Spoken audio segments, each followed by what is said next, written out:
Agradeço a presença de todos, né? Como eu costumo falar, nós somos um ponto de luz, não só aqui no bairro, mas na cidade, no estado, no país e no mundo. Então, junto com a gente, temos outras religiões que estão aí nessa batalha de levar a mensagem de amor, né? Eu posso falar o Evangelho de Jesus, mas não é só a religião cristã, né? O cristianismo, que tem várias vertentes, o catolicismo, o protestantismo, o espiritismo, entre outros, que leva e que prega o amor no mundo inteiro, né? Então nós temos judeus, nós temos budistas, nós temos hinduístas, várias vertentes religiosas que falam sobre o amor. E o amor, ele é universal, né? Não é só o cristianismo que propaga o amor na Terra.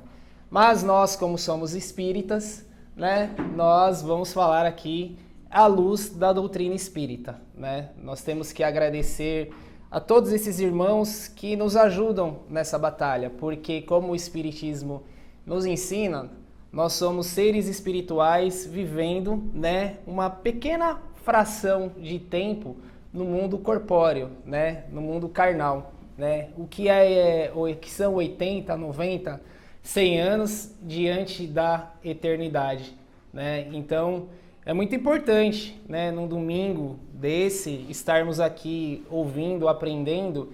E quando eu falo também, eu sou o primeiro a ouvir, né? Quando eu me preparo para dar uma palestra, eu sou o primeiro a aprender. Então, gratidão por vocês estarem aqui, né? E o tema de hoje, ele é muito propício ao que está acontecendo nos dias atuais. Jesus e a insegurança. Mas como assim? Associar Jesus e a insegurança? Não. A insegurança somos nós, né? Nós que estamos nessa insegurança. Como seres humanos, vivendo num planeta de provas e expiações, estamos aí sujeitos aos sentimentos bons, aqueles sentimentos que não são tão bons, e isso afeta o nosso dia a dia, né? Então, se a gente for analisar o que está acontecendo no mundo hoje, à nossa volta, nós temos conflitos, nós temos guerras, nós temos aí discussões, muitas vezes saudáveis, outras não. Então, nós vivemos um período conturbado.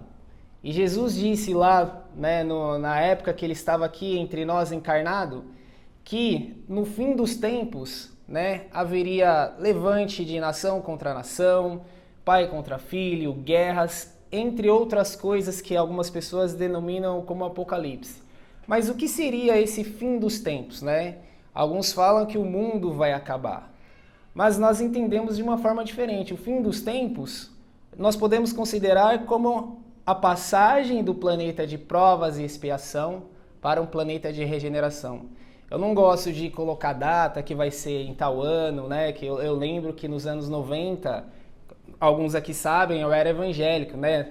Nasci na igreja evangélica. Então, dizia-se muito que 2000 chegaria e não passaria, né? Que haveria um fim do mundo, né? Aí depois chegou 2000, virou 2001, aí falaram que era 2012, né? E já estamos em 2025. Então, eu não gosto muito de associar datas, né? Porque senão o tempo chega e não acontece aquilo que foi, digamos assim, profetizado. E a coisa fica meio descrente, né? Fica aquela coisa... O que será que a gente faz enquanto, assim, esperando chegar? Exato. A gente fica muito bonzinho ou a gente fala, vamos... vamos seguir, né? Então, assim, esse fim, eu acredito que seria o fim dos tempos conforme a gente vive hoje, né? É um mundo conturbado, é um mundo cheio de problemas, onde nós, de certa forma, estamos cansados disso. Nós percebemos as pessoas e nós mesmos cansados desses sentimentos, né? Cansado de ouvir só notícia ruim, e apesar disso fazer parte da nossa realidade, da nossa condição moral e espiritual, mas aqueles que têm um despertar, e são muitos, eles já enxergam que algo está para acontecer. E nós, né, alguns de nós, ou a maioria de nós que estamos vivendo esse tempo, esses dias, nós precisamos nos atentar a isso, né? É que eu costumo dizer aqui, quando a gente vai num templo evangélico, quando a gente entra numa casa espírita, nós não vamos entrar mal e sair anjos. Não, é gradativo, né? Nós vamos plantando aos poucos, nós vamos regando, nós vamos mudando, temos que nos esforçar para mudar as nossas atitudes, para que quando chegar esse fim dos tempos, esse momento de ter essa virada, nós estejamos preparados para estarmos aqui, né? E não sei, essa semana saiu uma pesquisa do IBGE, onde foi mostrado a composição das religiões no Brasil, né? Ainda temos maioria católica com 50%, depois nós temos os evangélicos protestantes, 23%, espírita, umbandista, 3%, mas o que me chamou a atenção principalmente na cidade de São Paulo, que os sem religião são 16%. Então eu não fui a fundo para entender o que são esses sem religião. São ateus, são pessoas que não têm religião, porque às vezes a pessoa ela crê no divino, mas não frequenta um templo evangélico, não frequenta uma igreja católica, um templo espírita, nasceu ou evangélico e depois não seguiu, ou nasceu católico, mas por que está essa quantidade de pessoas ainda tem um destaque, né? Entre espiritismo, umbandista, candomblé, são menos do que evangélicos e protestantes, mas por que esse número parece que aumentou um pouco aí? O que está acontecendo que as pessoas estão se desligando desse contato com as religiões, né?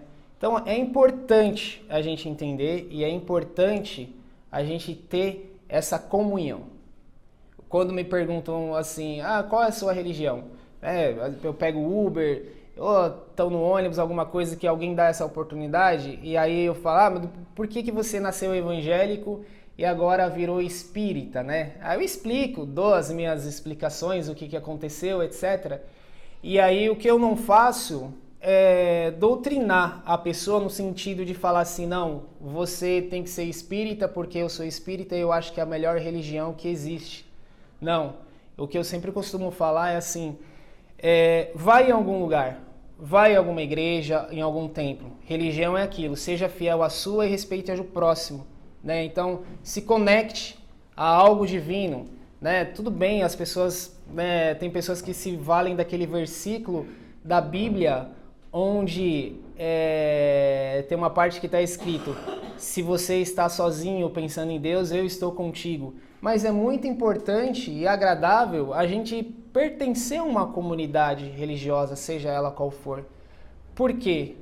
Porque isso nos fortalece. Isso nos ajuda. E isso fortalece a nossa fé, fortalece o nosso senso de pertencimento a uma comunidade, que isso é super importante, né? A gente não pode achar que sozinhos nós vamos muitas vezes resolver os nossos problemas. Nós precisamos nos conectar a Deus, à espiritualidade, e nós precisamos nos conectar às pessoas. Porque nós estamos aqui, nesse planeta Terra, com alguma missão. Nós viemos resgatar alguma coisa para nós evoluirmos, né? Nas palestras anteriores eu sempre falo isso, né?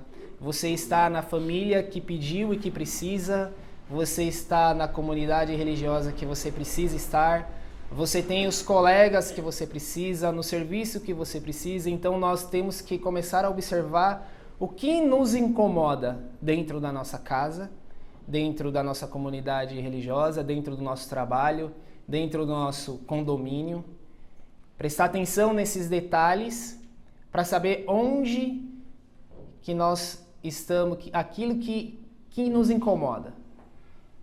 E uma outra coisa, não aquilo que só nos incomoda, o que eu incomodo nas pessoas. Porque muitas vezes eu acho que eu, Petuel, eu sou o bonzinho, eu sou, né, o legalzinho, o gente boa. Mas não, alguma coisa com certeza eu posso me incomodar a outra pessoa. Então nós temos que prestar atenção nisso. Então, é importante sim, nós temos a nossa comunhão com Deus, com a espiritualidade, com o divino, mas nós temos que, digamos assim, ir para o mundo. Sabe aquela coisa de quando o seu filho está crescendo, entrando na fase da adolescência, tem que procurar um trabalho. Você tem, né? Aquela coisa que a gente cria filho para o mundo, para se virar, né? Para se relacionar. Não, você precisa trabalhar, você precisa conhecer pessoas, você precisa se relacionar, precisa tomar uns não, né? Às vezes eu tenho 3 e o mais velho já está numa fase de adolescência e tal. E as crianças, a gente fala, vocês precisam aprender a ouvir um não, porque é difícil, ninguém gosta de ouvir não, né? Mas a vida é isso. Então, esses momentos de insegurança, né? Esses momentos de medo que nós estamos vivendo nos dias de hoje são características do nosso mundo de provas e expiações. Nós precisamos, é a nossa condição espiritual, é a nossa condição moral, nós precisamos vivenciar isso. Não adianta. No Livro dos Espíritos tem uma pergunta agora, falha minha, não trazer a pergunta exata, onde Allan Kardec pergunta a espiritualidade, se é bom a pessoa viver como se isolar e só meditar. E a resposta é mais ou menos assim, que não. Nós viemos aqui para nos relacionar, né? Como que o homem evolui se ele se isola? É claro que nós temos situações, a gente não pode pegar e levar isso a ferro e fogo, que tem pessoas que têm as suas condições, que têm os seus problemas, as suas questões, né? Que isso muitas vezes elas vêm com essa condição até para aprender, para evoluir, e nós não podemos olhar para essas pessoas que estão nessas condições e falar, olha, aquela pessoa ela não vai evoluir nunca lá, ela não se relaciona, ela não conversa com ninguém, ela não se dá bem com ninguém. E aí, onde está a nossa misericórdia? Né? Então nós temos que também ter esse olhar de misericórdia, de entender a questão de evolução, a questão psicológica dessa pessoa. Mas no geral, a evolução ela só acontece quando a gente se relaciona com outras pessoas, né? E Jesus, na época dele, o que ele mais fez quando ele esteve entre nós? Ele se relacionou.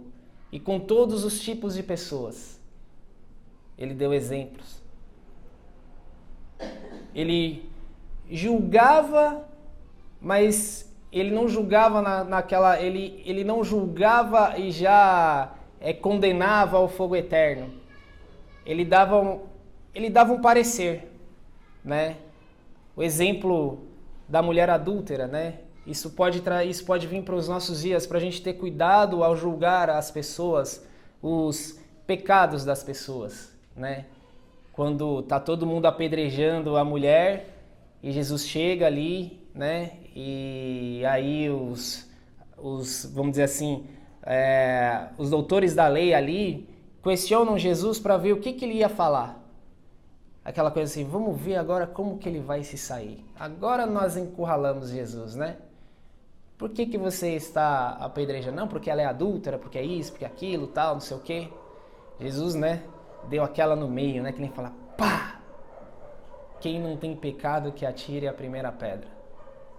Aí, né, se a gente trazer para os dias de hoje, né, imagina a gente começar a imaginar a cena, né, um olha para o lado, vira para o outro, coça a cabeça, né, sai de fininho, né, opa, deixa eu ir ali, e de repente, a multidão se dissipa, né, e aí, olha, salvou a mulher, ele absolveu a mulher, e digamos que ele falou assim, né, você cometeu um erro, né, vai e não peques mais. Não que ele, você está perdoado e pode continuar no seu, digamos assim, no seu pecado. Não.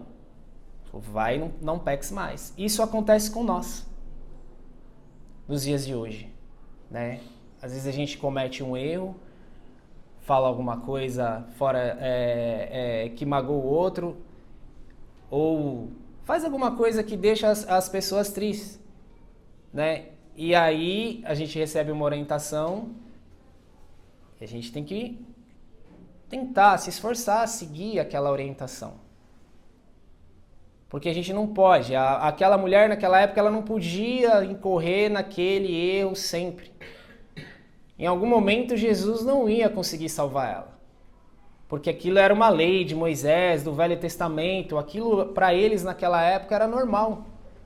Na condição de evolução deles, naquele período, daquela vivência, aquilo ali para eles estava ok. Né?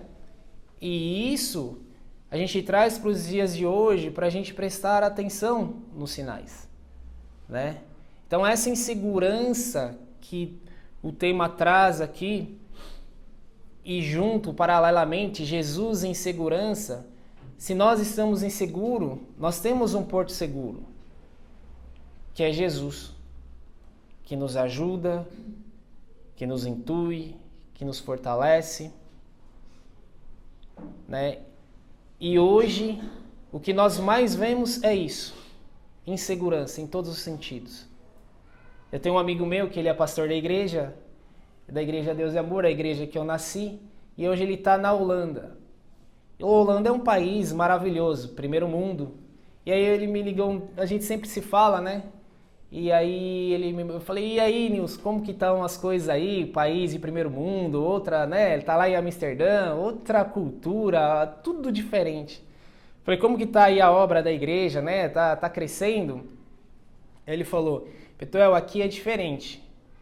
Aqui não é que nem no Brasil, que é focado, vamos dizer assim, na teologia da prosperidade, né? Tem esse comentário e talvez possa ser verdade, as igrejas evangélicas floresceram principalmente em países e em comunidades, digamos assim, mais carentes materialmente, não só espiritualmente, materialmente. Então, nesses países não tem problema de dinheiro. Aí ele falou aqui, Petuel, aqui o problema é outro. É o problema da depressão, é o problema das drogas, é o problema das pessoas não terem sentido da vida. Então, assim, as pessoas são bonitas, homens e mulheres bonitos, tem cultura, tem educação, mas falta algo. Falta algo para preencher aquele vazio. É essa insegurança, é esse medo, é essa falta de norte que a pessoa às vezes não tem na vida. Eu tenho tudo, mas isso não me satisfaz. Sabe aquelas coisas que algumas pessoas a gente ouve e fica sabendo que as pessoas falam, nossa, como que pode, né? Aquela família rica, milionária e a pessoa, e a filho com problema, com drogas, com depressão. Porque às vezes, né? Você fala, poxa, você vê a pessoa ali, ela simples, humilde, mas parece que ela é feliz. Não que as pessoas simples, humildes no sentido de recursos materiais, ela não tem esses problemas. Tem também, né? Porque a depressão, ela não escolhe raça, cor, classe social, não. Mas, fazendo esse paralelo, eles têm essa insegurança da vida. Falta algo. E aí é onde ele vai falar de Jesus. Ele está com essa missão para falar de Jesus. Ele esteve também um tempo atrás lá nos Estados Unidos, a mesma coisa, né? Tem essa dificuldade. Não adianta a gente fazer uma campanha para... Ele ainda me falou assim, vamos fazer aqui no Brasil é comum, vamos fazer uma campanha para que Deus abra as portas do emprego. Lá não tem isso. É outra coisa. Ele falava que vinham pessoas ricas e pediam oração. Parava na porta da igreja lá, em New York, lá, que é do lado de Nova York, parava na porta da igreja, ele ficava abismado, né? Aqueles carrões, pessoas falavam, pastor, até mesmo da comunidade brasileira lá, eu trouxe aqui uma pessoa, minha patroa está com uma dificuldade, ela não vai entender nada que o senhor vai falar, mas só faz uma oração por ela, porque ela tá desgostosa da vida. Ou seja, insegurança não só nos países de terceiro mundo, nos países subdesenvolvidos, mas no geral.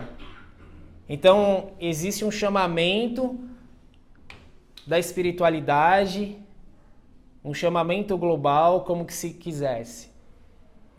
O fim dos tempos está chegando, mas não é esse apocalipse, o mundo vai acabar.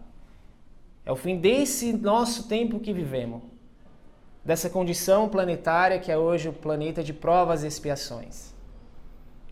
O planeta ele precisa e ele vai passar para a regeneração. Não sei se vai ser daqui 10, 20, 30, 40, 100, 200 anos.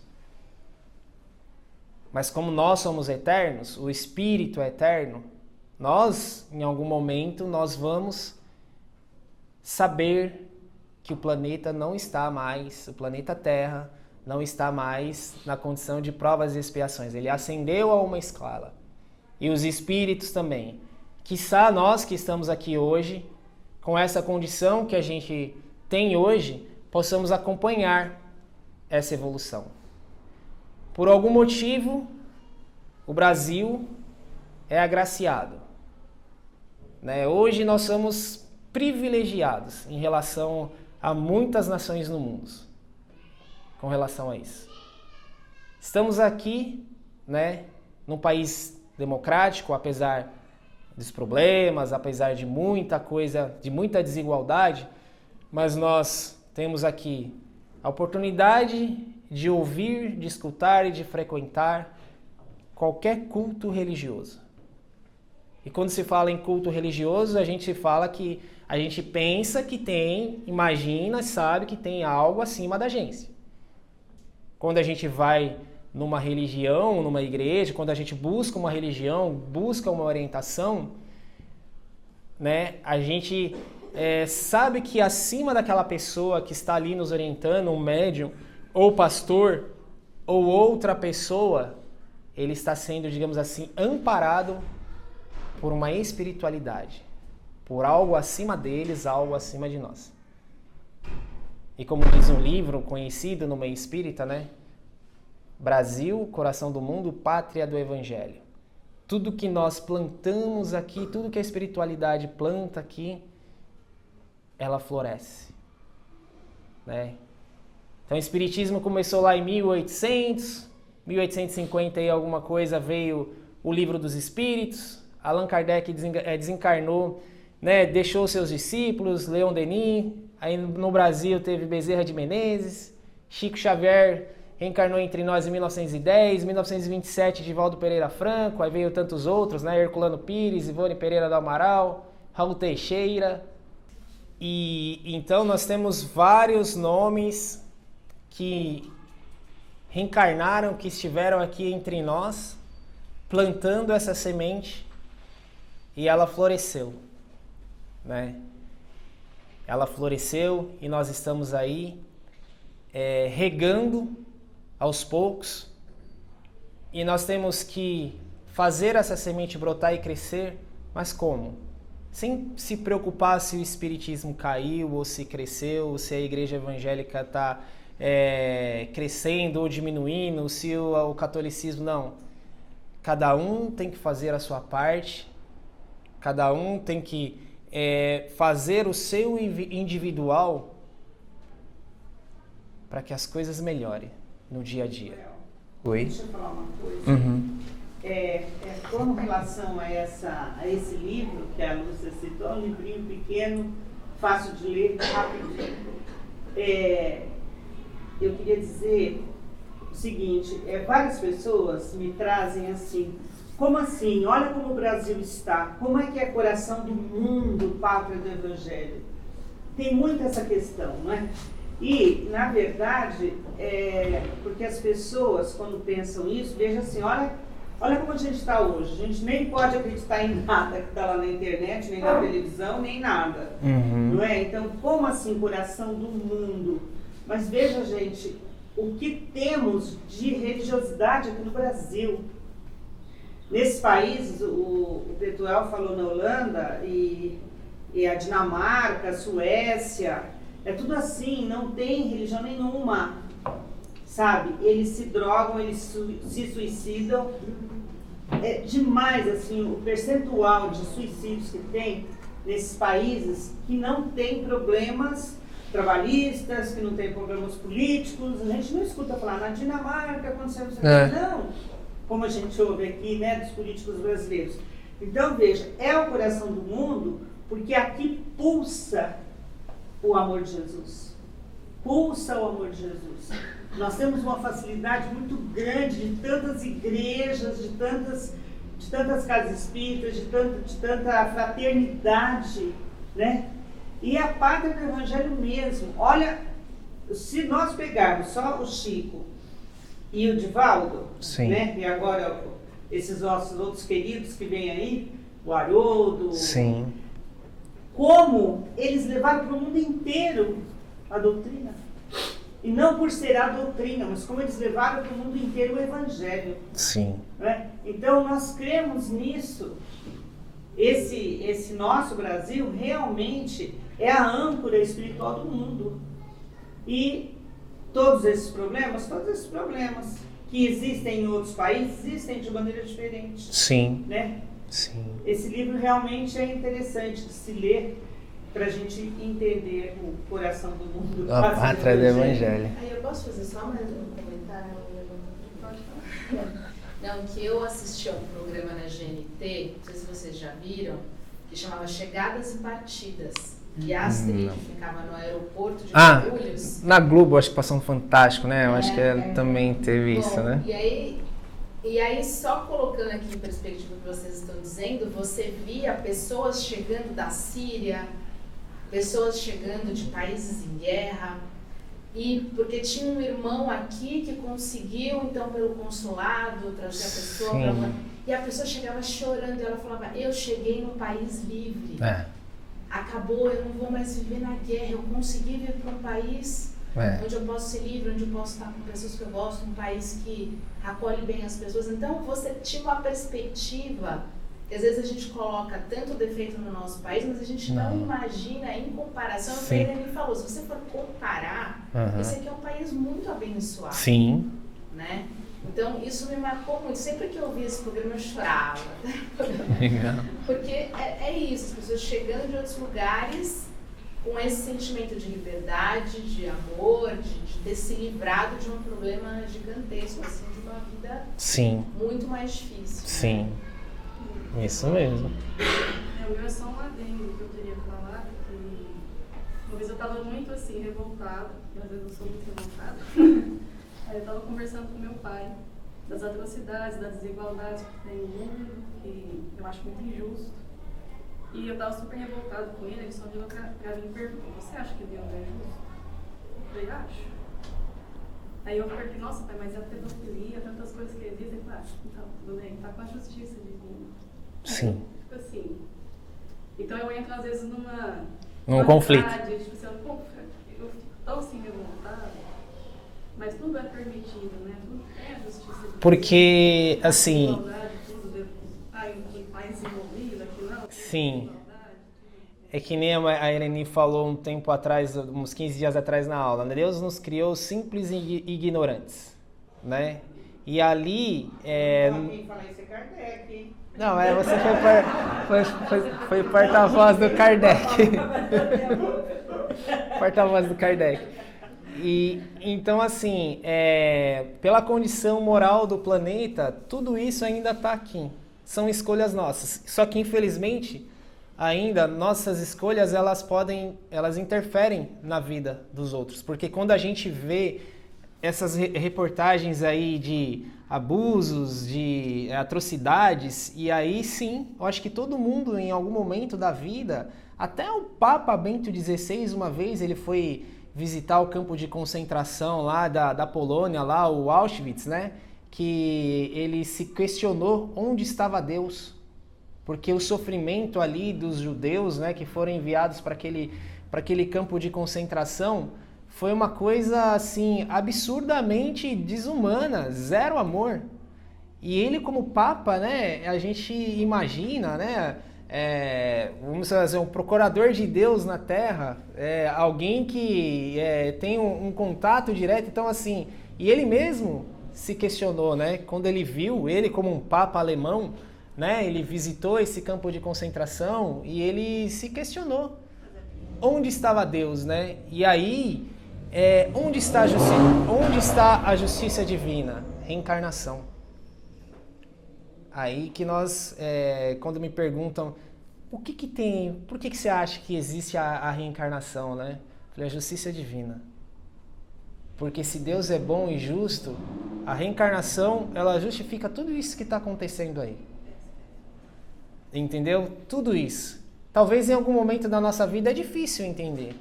E Jesus nos trouxe isso no Evangelho. Sabe aqueles evangelhos que a gente não entende?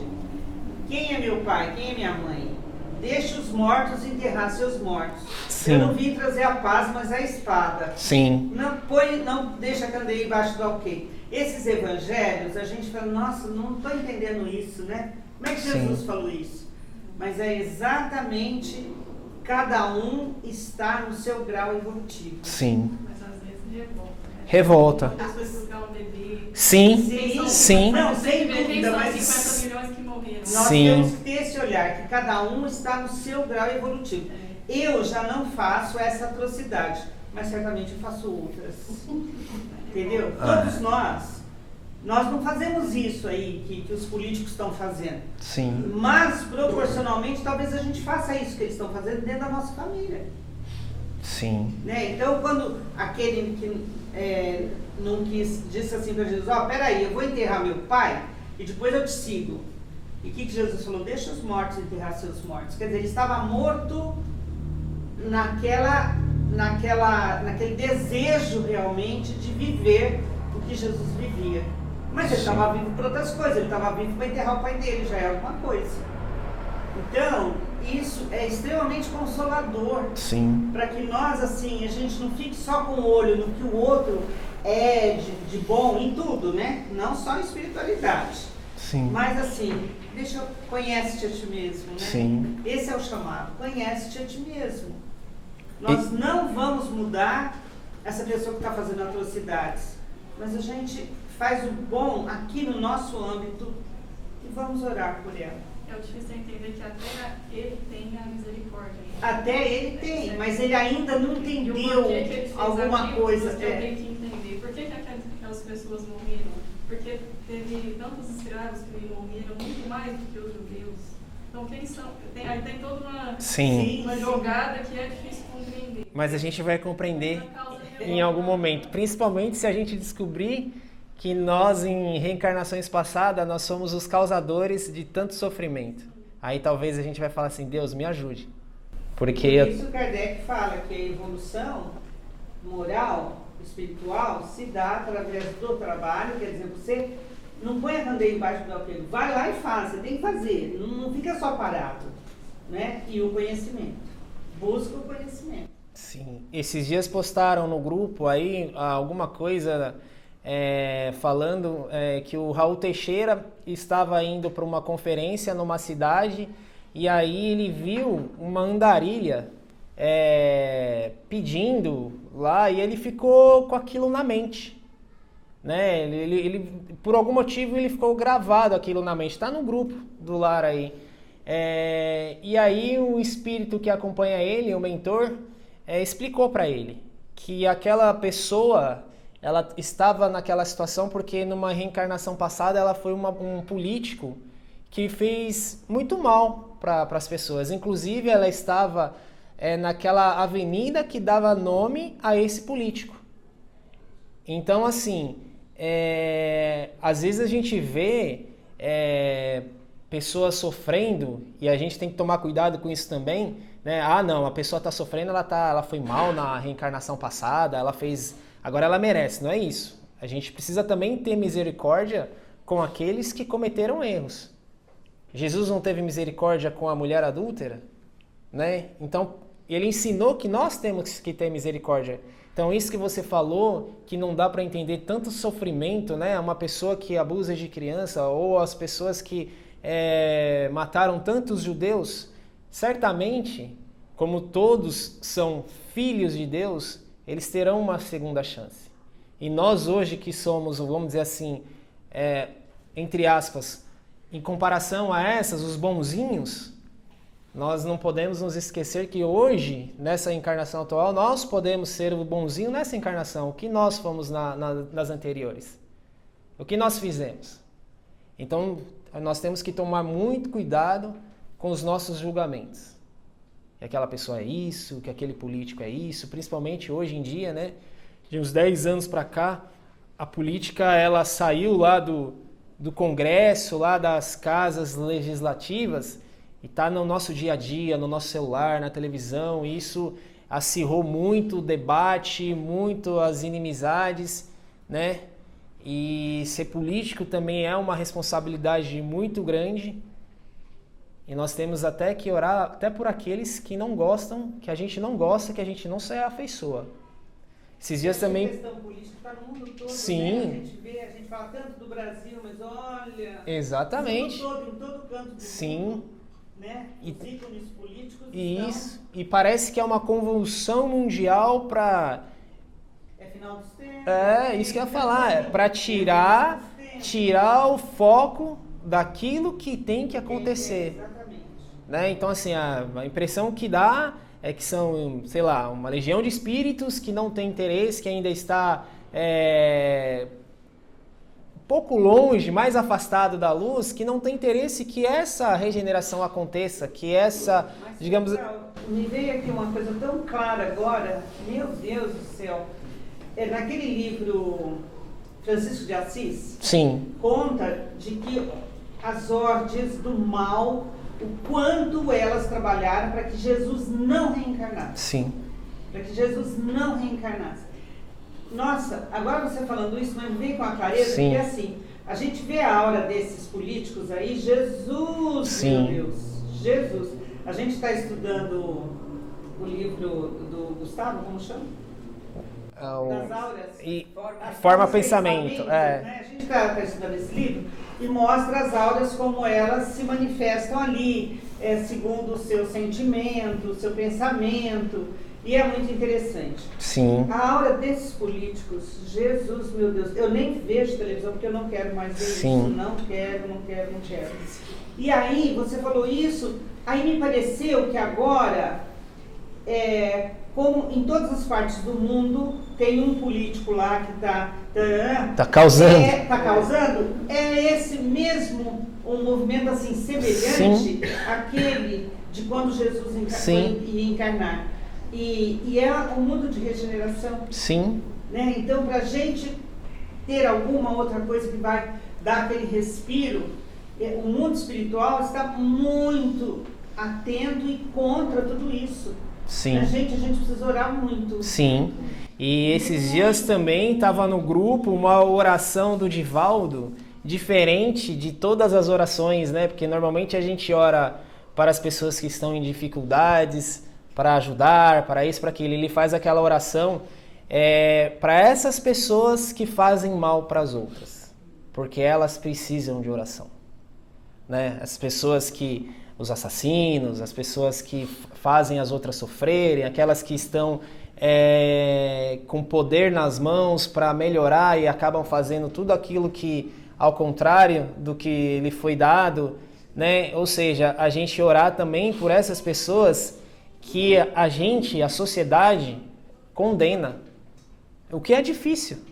É difícil você, uma mãe que teve seu filho tirado de si de forma violenta, orar pelo algoz. É muito difícil, né? Mas tem uma mãe que gerou o algoz. Como que está o coração dessa mãe? Né? A gente ainda está longe de ter esse amor talvez genuíno, aquela coisa de ser misericordioso. Eu falo principalmente quando me perguntam, você já fez isso? Você já fez aquilo? Não fez. Não fiz. Mas, até um termo forte, você teria coragem de tirar a vida de alguém? Não. Mas você já foi colocado numa situação onde a única solução ali seria fazer isso? Então nós temos que até pensar nisso. O Pelé, há 30 anos atrás, fez uma propaganda onde ele dizia lá, não lembro exatamente como era o comercial, mas ele falava assim, nunca diga nunca. Então nós temos que tomar cuidado com isso. Nunca vou pecar, nunca vou cometer esse tipo de erro. E tomar cuidado para não julgar aqueles que cometeram esse erro. Né? Porque assim, nós que temos família, que somos mães, pais, a gente pode ter algum dia, está do lado, vamos dizer assim, do lado errado da história. E como que faz? Né? É difícil você orar, ter misericórdia de alguém que fez algo de errado. Mas se é com você, não tem escolha, né? A gente vê quando a gente passa ali no Tatuapé, ali onde tem a prisão ali, quem são as pessoas que estão na fila ali? A maioria, mães, mulheres.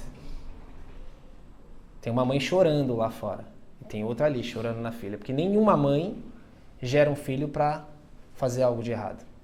Mas tem um livro também conhecido no meio do espiritismo, né? Nossos filhos são espíritos. Cada um vem com uma carga, cada um vem com uma missão, cada um vem com, entre aspas, um defeito para melhorar. Lembra do livro Libertação do André Luiz? Do André Luiz? Nossa, Sim. É esta história, né? E aqui, né, no Novo Testamento, Jesus diz, né, quando ele ascende aos céus, ao mundo espiritual, ele fala, estarei convosco até o fim dos tempos, e aquele que perseverar será salvo. E quando ele diz isso, né, aquele que perseverar, ele vai evoluir. Ele será salvo de ter que voltar num planeta inferior, viver a mesma situação. Então, hoje é dia a dia. A gente tem que construir a nossa salvação no dia a dia. Eu não entro no centro espírita todo quebrado e saio daqui todo consertado, não. É que a gente ouve falar, né? Talvez o espiritismo, ele é, vamos dizer assim, um pouco mais moroso em relação às outras religiões, porque a gente não promete cura imediata, resolução dos problemas imediato, é uma sementinha, tudo é plantado. Então você vem aqui, nós viemos aqui hoje com um problema, aí nós tomamos o passe, é convidados a fazer um tratamento, mas principalmente a estudar. Porque é através do estudo que a gente vai mudar as nossas atitudes. E nós somos, por natureza, ansiosos. Então eu quero chegar aqui hoje e eu quero resolver tudo de uma vez.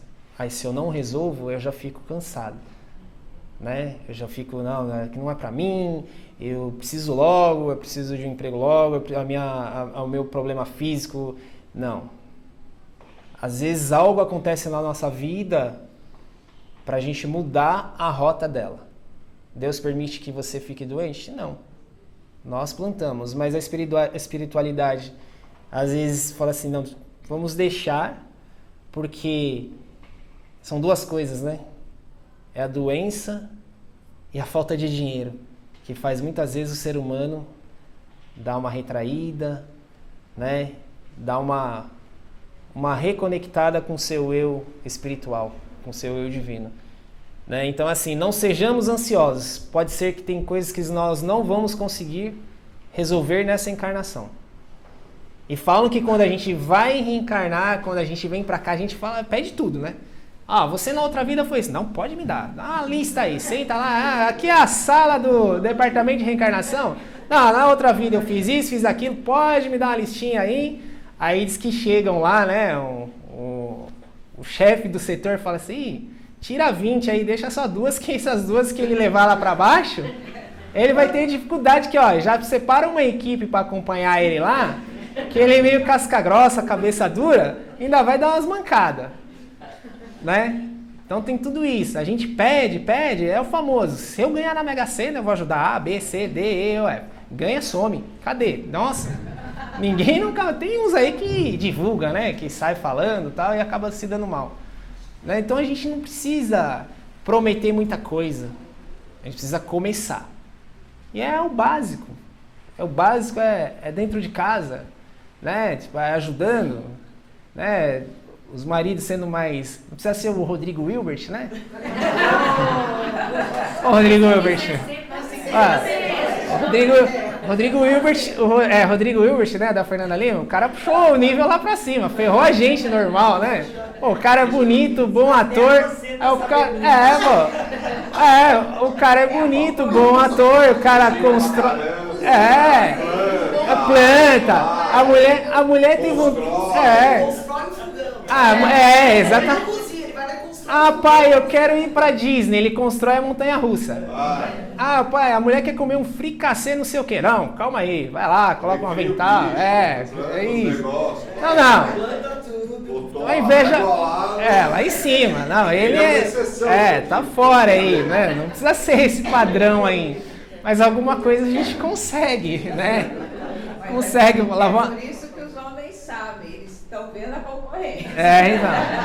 Lavar uma louça a gente já sabe, né? A gente tem que virar onde virar onde tá bom ali. O cara lascou com a gente, não pode, né? Mas tudo bem, parabéns pra ele. É uma pessoa evoluída, mas algum defeito ele tem. É uma unha encravada, sei lá, alguma coisa de que ele não tá ali no padrão, né?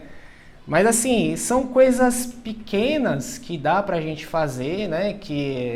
Isso também vale para as mulheres, né? Eu não vou também agora, todo mundo tem alguma coisa, né? Pra evoluir. E começar do pequenininho, né? Não precisa, é o que eu falo, a pessoa entrou lá na igreja, vai sair convertida, não, batizada com o Espírito Santo. Não é assim que funciona, e já vou pro céu. Fiz tantas atrocidades. Quero comentar o que você está falando, e no nosso dia a dia eu percebo isso, que a gente precisa fazer muito, fazer o básico, só que eu reparo muito que o básico, não julgando muito, não condenando as pessoas, Sim. Mas cada um está no seu momento ali, mas que na empresa que eu trabalho, e isso não só lá nas outras empresas que eu passei, as pessoas têm dificuldade de falar um bom dia para... Sim. Principalmente para aquela galera que, a moça que faz o café, Isso. A moça que ajuda ali na Sim. faxina, o cara que cuida do banheiro lá. Sim, são invisíveis. Então assim, existe uma coisa muito grande, mas, cara, a gente não consegue fazer o básico. O básico dá um bom dia. E aí esses dias você viu uma mocinha que veio e falou pra mim, sabia que são mais bonitinhos aqui desse departamento? Olhando. É uma senhora. Aí ela falou assim, mesmo, porque aí ela olhou assim para esse é o único que me dá bom dia aqui. Então, tem uma história que eu não sei se ela é verídica ou não, mas é uma que ilustra muito bem isso, da pessoa que trabalhava à noite dentro de um açougue e tinha lá as câmaras frias, e essa pessoa, e ela pegou, foi trabalhar, e no dia seguinte o porteiro, a pessoa da portaria, sentiu falta dela. E aí disse que ele foi procurar, encontrou a pessoa, estava dentro da câmara fria, ela se trancou pelo lado de dentro e ela estava quase morrendo. E aí teve toda a operação de salvamento, tal, não sei o que, resgate, etc. E perguntaram para ela. Aí o porteiro perguntou, a pessoa lá que estava nessa situação perguntou, como que você sabe de mim? Aí ele falou assim, porque você era a única pessoa que quando chegava aqui na empresa me dava boa noite e me desejava bom trabalho. E quando saía você falava a mesma coisa. Então todos foram embora. Eu estava esperando o seu bom retorno, alguma coisa, eu dei falta de você. Porque eu vi que você entrou e eu vi que você não saiu. E aí eu fui atrás. E na hora que eu fui pegar, né, entender, então assim, Olha você os anjos da guarda, né? Então assim, nós alimentamos os nossos sim, anjos da guarda. Exatamente. Então assim, tem tudo isso. É a gente olhar para aquelas pessoas, entre aspas, as invisíveis, né? Que é o faxineiro lá do hospital, da churrascaria, de qualquer lugar. Se eles não existissem, os lixeiros, né? Que a gente coloca esses profissionais, digamos assim, até na hierarquia de salário, tá lá o chão de fábrica lá, eles que deixam um ambiente adequado para a gente chegar lá e tá tudo no lugar, tudo limpo, cheirosinho, né? Tudo adequado para a gente trabalhar. Então são essas coisas pequenas. Mas isso vale para todos nós. Falar é muito bonito, eu tenho os meus defeitos, tenho as minhas coisas a melhorar, todo mundo tem. Então a gente não julga e tenta se esforçar. É um pouquinho de cada vez, porque o mérito vai ser todo nosso, né? É muito bacana quando a gente dá a condição para os filhos e os filhos se desenvolvem. A gente vai lá, dá uma bronca, puxa uma orelha daqui, chama atenção ali e vê que eles de alguma forma, né? Eles caem, tropeçam, levantam e aí quando eles seguem em frente, absorvem o conhecimento que a gente passa E é muito legal, a gente fica feliz quando, poxa, eles conseguiram. Porque é muito... a gente não quer segurar na mão dos filhos para sempre. E a mesma coisa Deus é com a gente. Deus dá a condição para a gente vir, fazer, evoluir, né? Para quando chegar o momento certo, daqui séculos, milênios, acontecer aquilo que está lá no Livro dos Espíritos, né? A gente ascender aos mundos felizes e ser junto com Deus co-criadores. Há muitas moradas na casa do meu pai. Hoje já se falam em vidas em outros planetas. Para o Espiritismo isso já é questão fechada, né? Existe, a espiritualidade sempre traz para nós aí os exilados de Capela, já tem livros falando sobre Júpiter, etc, etc. Então, para o Espiritismo, isso já é uma questão fechada. A sociedade, o mundo secular é que está começando a falar disso agora, né? E está começando a colocar luz num assunto que para muitos é tabu. Então, tem bilhões de planetas aí, centenas de milhares aí, que muito provavelmente tem sim vida inteligente. E Deus, que ainda é uma, né, na nossa vã forma de pensar aí, digamos assim, é uma força, a gente sabe que é uma força que a gente está longe de entender, o Livro dos Espíritos nos traz isso.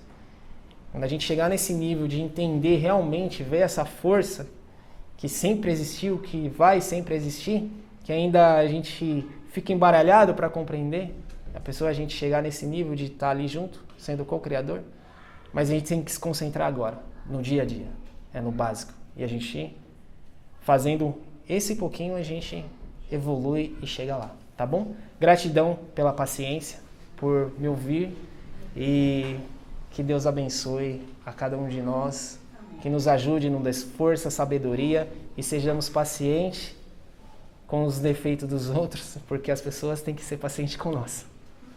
Tá bom? Senhor Jesus, obrigado por essa manhã de domingo, por estarmos aqui, ouvindo, aprendendo sobre o Seu Evangelho. Pai querido, Pai amado, que cada uma dessas pessoas que aqui estão, que elas possam ter entrado de uma forma e saído com uma mente ampla, clara, com o coração feliz, sentindo o seu amor, o seu abraço, o seu carinho, a sua misericórdia.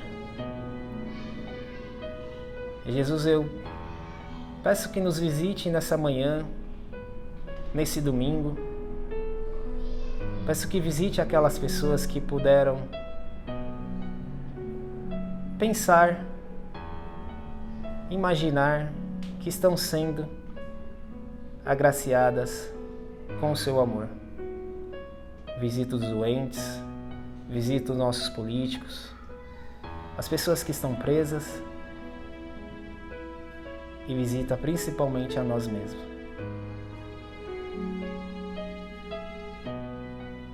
Pai, gratidão pelo dom da vida, que nós possamos a partir de hoje começar a colocar em prática o pouco do muito que a gente ouviu desde o início dessa nossa encarnação. Que Jesus, Maria